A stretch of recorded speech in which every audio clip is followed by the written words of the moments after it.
بسم اللہ الرحمن الرحیم۔ السلام علیکم، کیا حال چال ہیں آپ سب کے؟ میں الحمدللہ آپ سب کی دعاؤں سے بالکل خیریت سے ہوں، اور آپ سب کے لیے اللہ پاک سے بہت ساری دعائیں ہیں کہ اللہ پاک آپ سب کو ہمیشہ خوش رکھیں، آباد رکھیں اور ہمیشہ اپنے حفظ و امان میں رکھیں، آمین۔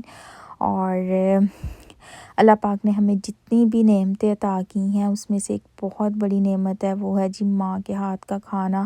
اور اس کی قدر و قیمت جو ہے وہ وہی لوگ سمجھ سکتے ہیں، وہی لوگ جان سکتے ہیں جو کہ پردیس میں رہتے ہیں اور ان کو جو ہے وہ اپنی ماں کے ہاتھ کا کھانا جو ہے وہ نصیب نہیں ہوتا۔ اور کتنے بھی اچھے ریسٹورنٹ کا کھانا کھا لیں اور خود بھی کتنا بھی اچھا کھانا بنا لیں، لیکن جو مزہ اور جو کہہ لیں کہ ذائقہ ماں کے ہاتھ کی روٹی میں ہے اور ماں کے ہاتھ کے کھانے میں ہے، وہ دنیا میں کہیں بھی نہیں ملتا۔ تو اللہ پاک جو ہے وہ سب کی ماؤں کو سلامت رکھیں اور ان کو صحت اور تندرستی والی لمبی زندگی عطا کریں، اور بے شک یہ ایک بہت بڑی نعمت ہے۔ اور میں جب پاکستان میں بھی تھی تو میں جب سب گھر والوں کے لیے کھانا بنایا کرتی تھی تو میں اپنے بہن بھائیوں کے لیے، امی ابو کے لیے روٹیاں بنا دیا کرتی تھی۔ 10-12 روٹیاں میں نے بنا دینی، لیکن اپنی روٹی میں نے نہیں بنانی، ساری فیملی کی روٹیاں بنا دینی۔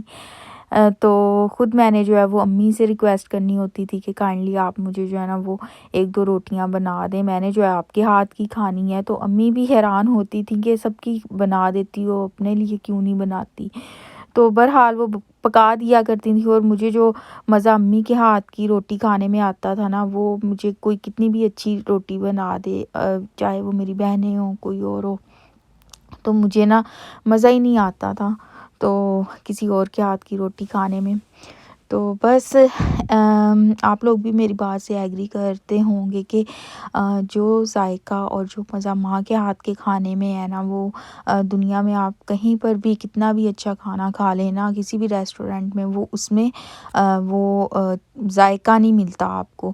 تو بس اللہ پاک سب کی ماؤں کو جو ہے وہ صحت اور تندرستی والی لمبی زندگی عطا کریں اور ہمیشہ اپنے حفظ و امان میں رکھیں، اور انشاءاللہ تعالیٰ آپ سے نیکسٹ ویڈیو میں ملاقات ہوگی۔ اپنا بہت زیادہ خیال رکھیں اور مجھے بھی دعاؤں میں ضرور یاد رکھیے گا۔